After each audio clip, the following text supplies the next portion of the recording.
Ayan, so magandang araw sa inyo lahat mga paps and welcome back sa ating channel, no. So ngayon meron lang akong update or recap sa ating ginawa ngayong balisang Fukuda 32 inches to yung kanyang model, oh. Ayan, F-LED 320 3201 DC. So gawin natin dito. Tapos yung problema nito is ano siya, meron siyang backlight pero blanco yung kanyang screen, naka-dim lang, walang picture. So kadalasan pa mga ganitong panel, Samsung panel na yan, oh. Ito yung kadalasan nangyayari, nakakaroon ng problema yung kanyang mga CKV lines. So nagkaroon ng leak yung kanyang CKV lines. So dito wala na po tayong ginawang trial and error, no, kasi alam na natin iti-trace yung side na sang side yung may problema through resistance reading. So ginawa natin is nag-check po tayo ng nag-resistance reading po tayo sa kanyang mga clock signal. So ito pala yung kanyang label, oh. Hindi ka na mahirapan yan. Yan. Ito yung kanyang label.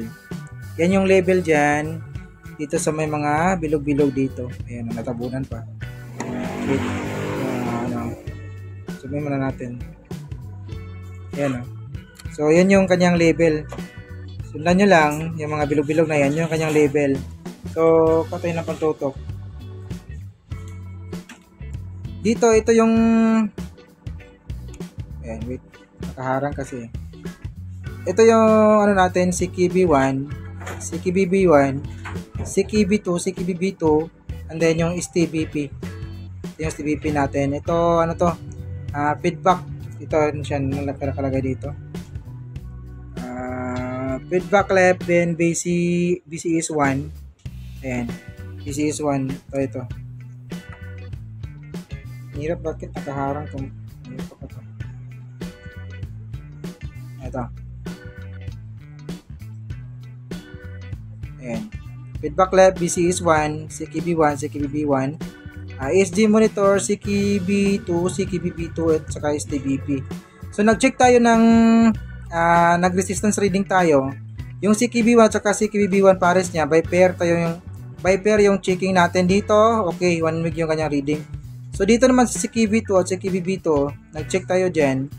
Yung reading niya is ohms, nasa 513 ohms. 513 ohms yung nasukat natin dito.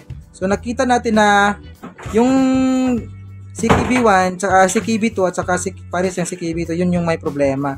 So hinanap natin yan dito. So nung ma-check na, hinanap natin dito, tinest natin, nag-resistance reading tayo, ang nasukat natin is 512 ohms. So ibig sabihin niya, mas mababa sa side na to, and medyo mataas dito sa side na to. So ibig sabihin niyan, dito sa side, yung may pinakamababang resistance yung may problema. So nakuha natin, kinat natin yung CKB2 at saka CKBB2 pares niya.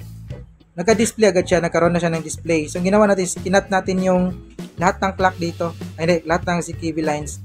So CKB1, CKB2, CKBB1, CKBB2, at saka itong STBP. Nakakat na po yan. Nakakat na yan. Na may cut natin lahat yan, display, naka-display siya. Ang problema is, meron siyang fine lines. So, para mawala yung fine lines, ginawa natin is, pinagdudugtong natin yung mga CKB1, CKBB1, CKB2, at saka CKBB2, yung 4 na linya. Pero kung titingnan mo dito, 6 na linya lahat yung naidugtong natin, napapasok sa my source code natin. And, eto, gumamit tayo ng 1K resistor to ground.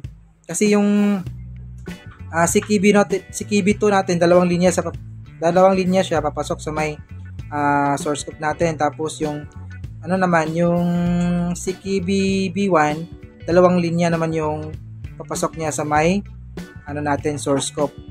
So ginawa natin, pinadudugtong natin lang lahat yung clock signal na papuntang source code, then gumamit tayo ng 1K resistor papuntang ground para malinis natin yung fine lines.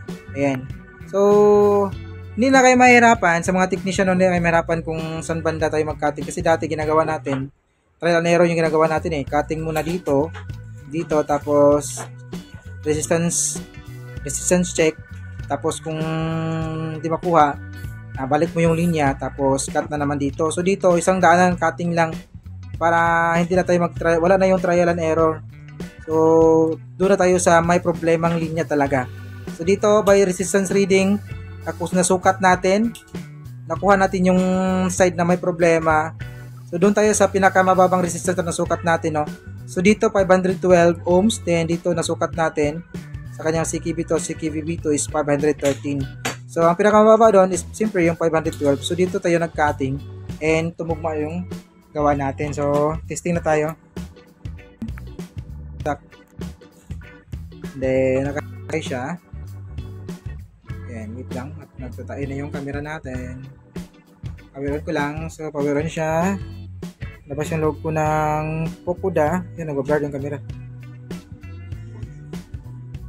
Loob ko na yung camera natin. Pag tumatanda na yung cellphone, magaganito siya. Hindi na siya accurate talaga. Yun o. Wait lang, ayusin natin. Ayan, balik tayo. So yun o. Ayan, labas yung logo ng Fukuda Den raster. So makita natin dito, wala po siyang fine lines. Kanina kasi klarong-klaro yung kanyang lines. Kitang-kita yung fine lines sa pamagitan dito sa kanyang display. So ngayon wala na siya fine lines at pino na rin yung linearity niya. Ayan. So ganun lang. So sa mga technician lang to bawal sa mga DIYers dyan. So kapag pinilit nyo sa inyo na yan.